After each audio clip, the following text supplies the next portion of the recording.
In this session we will go through the two types of wear mechanisms. One is abrasive wear and second one is corrosive wear. For the subject tribology. So next type of wear is abrasive wear.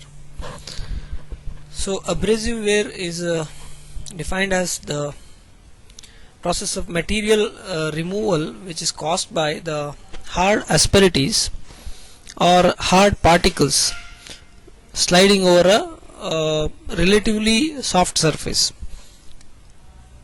That is, abrasive wear occurs when the asperities of a rough or hard surface or any hard particles slide on a softer surface and damage the interface between the two materials by either plastic deformation or fracture. So in case of ductile materials, the asperities results in significant amount of plastic flow. That is, in case of ductile materials there will be plastic deformation, whereas in case of brittle materials this is characterized by they undergo fracture, and we call it as brittle fracture. There are two modes of abrasive wear or abrasion. One is two body abrasion and the second one is three body abrasion. So in case of two body abrasion, there are two surfaces which are sliding against each other. One is the hard surface and the second one is the softer surface. So the harder surface slides when sliding against the softer surface, causes the wear on the softer surface. So that is what is two body abrasion. So we can have examples of mechanical operations like grinding, cutting and machining. So in case of three body abrasion, generally the wear particles or the wear debris, so they play a major role as an abrasive between the two bodies. That is, the rough hard particles which are trapped between the two sliding surfaces cause one or both of the surfaces to undergo the abrasive wear. So examples of this are in operations like free abrasive lapping and polishing. So in abrasive wear, whether it is by two body abrasion or three body abrasion, in both the cases relatively soft surface is being plowed by the harder particle or harder surface.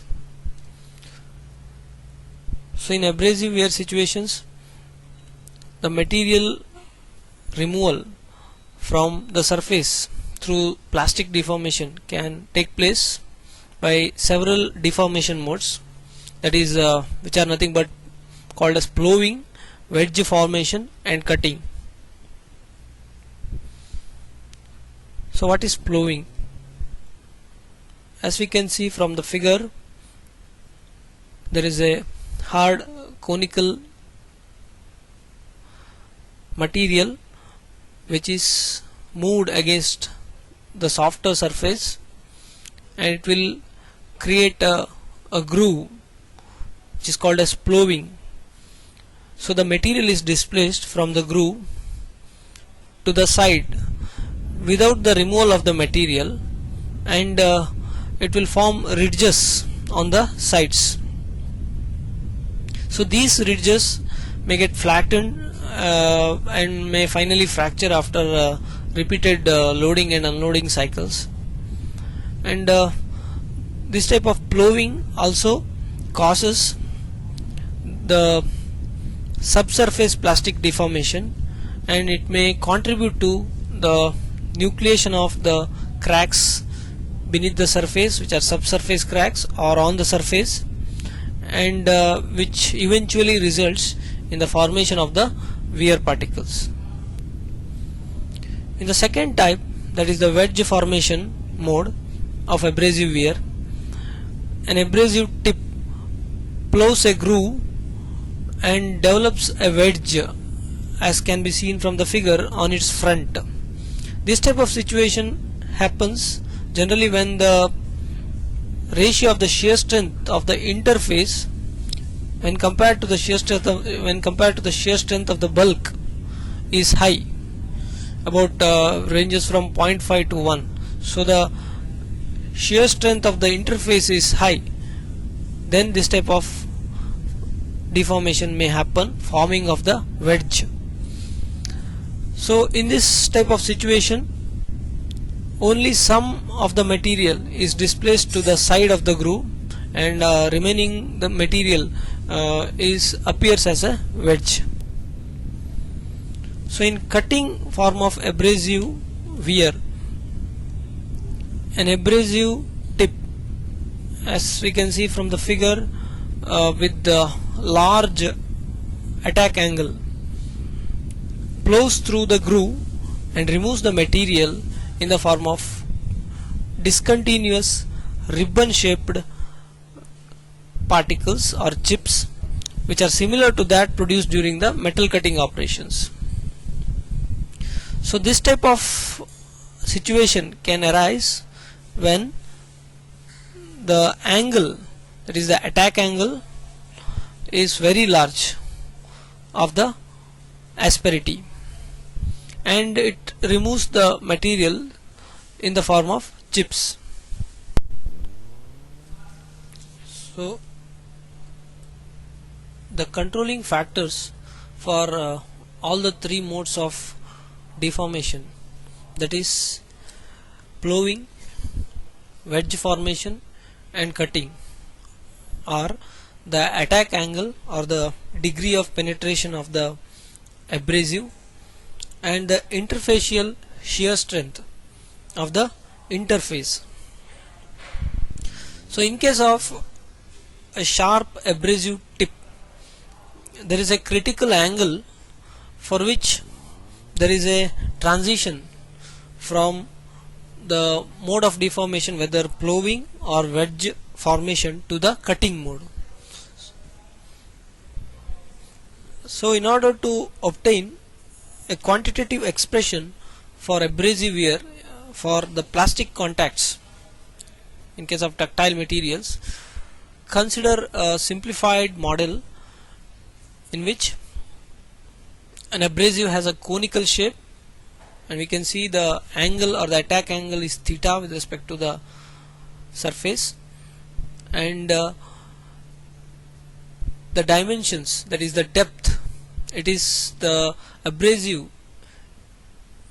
depth inside the material is represented by D, and the width of the abrasive is 2A.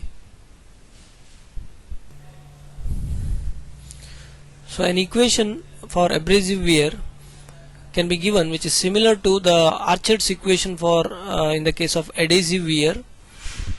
It can be given as V is equal to K suffix ABR, refers to K abrasion, into W into X over H. So here W is the load or normal load, and X is the distance moved by the abrasive, and H is the hardness of the softer surface. And K abrasion is a non-dimensional wear coefficient which includes the geometry of the asperities and also the probability of the formation of a wear particle in case of abrasive wear situations.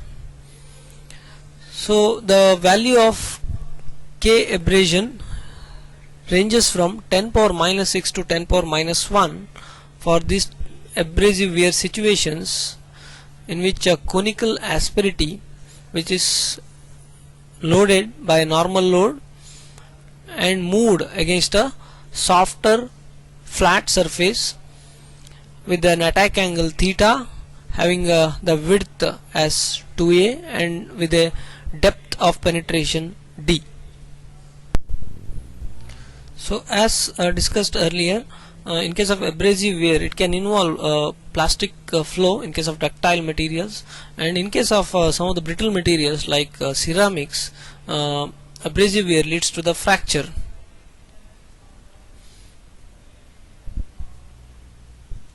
So as we can see from the figure, in hard asperity is